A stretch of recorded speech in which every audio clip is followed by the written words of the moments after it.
एक फ्रांसीसी दार्शनिक माइकल फोकार्ट ने कहा था, सबसे खतरनाक शक्ति वो होती है जो आपको ये एहसास ही नहीं होने देती है कि आप नियंत्रित हो रहे हैं।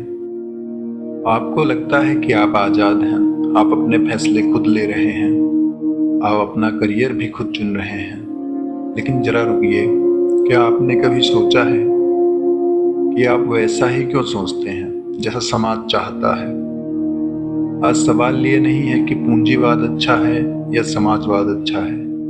आज असली सवाल है कि कौन सा सिस्टम आपको कंट्रोल कर रहा है और कैसे कंट्रोल कर रहा है। इंसानी इतिहास में 3 बड़े सिस्टम उभरे: पूंजीवाद, समाजवाद, साम्यवाद।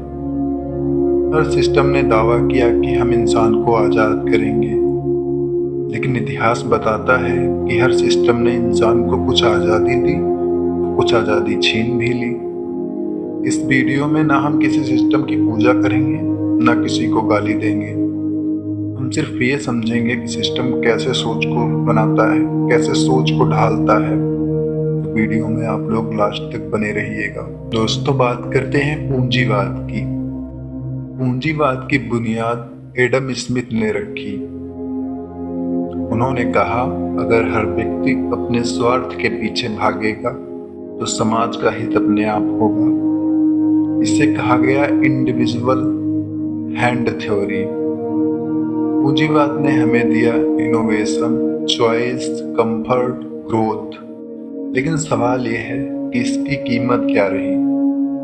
कार्ल मार्क्स ने चेतावनी दी थी कि पूंजीवाद ने इंसान अपनी मेहनत से कट जाता है।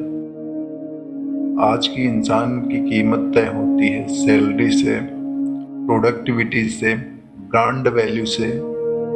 पूंजीवाद आपको जेल में नहीं डालता, लेकिन आपको कंज्यूमर बना देता है। आप सोचते हैं आप चूज कर रहे हैं, लेकिन असल में आपको चूज करना सिखाया गया है। दोस्तों, बात करते हैं समाजवाद की। समाजवाद पैदा हुआ पूंजीवाद की असमानता के खिलाफ। इसका सपना था, कोई अमीर नहीं, कोई गरीब नहीं, एजुकेशन, हेल्थ, डिग्निटी, सबकी जिम्मेदारी राज्य लेगा। आधुनिक समाजवाद को समझने के लिए जॉन रॉल्स को समझना जरूरी है। जॉन रॉल्स ने कहा था कि अगर आपको नहीं पता कि आप किस परिवार में पैदा होंगे, तो आप कैसा समाज चुनेंगे। इसे कहते हैं वेल ऑफ इग्नोरेंस। समाजवाद का मोरल सब रूप जो है सबसे मजबूत है, लेकिन प्रैक्टिकल सवाल उठते हैं। इंसेंटिव कहाँ है? इनोवेशन क्यों होगा? अक्सर समाजवाद आज़ादी नहीं छीनता, लेकिन स्पीड छीन लेता है। ये सिस्टम आपको दबाता नहीं है, पर आपको राज्य पर निर्भर बना देता है। दोस्तों, अब बात करेंगे साम्यवाद की। साम्यवाद सबसे रेडिकल विचार है।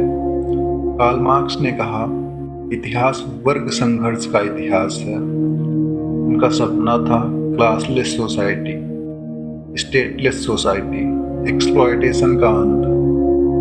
लेकिन इतिहास में जो हुआ वो बहुत अलग था।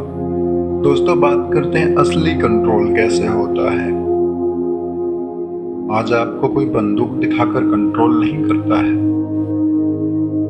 माइकल फोकार्ट ने कहा, मॉडर्न पावर बॉडीज को नहीं, माइंड को डिसिप्लिन करती हैं। आज कंट्रोल ऐसे होता है एजुकेशन सिस्टम से, जॉब कल्चर से, सक्सेस की डेफिनेशन से। आपसे कहा नहीं जाता है ओबे करो, आप खुद ओबे करना सीख जाते हैं। और यही सबसे खतरनाक कंट्रोल है। प्लेटो ने केओ थ्योरी में कहा है, कैदी अपनी जंजीरों से ज्यादा अपनी आदतों से बंधा होता है। सबसे मुश्किल काम कैदी को आजाद करना नहीं, बल्कि कैदी को यह समझाना कि वो कैदी है।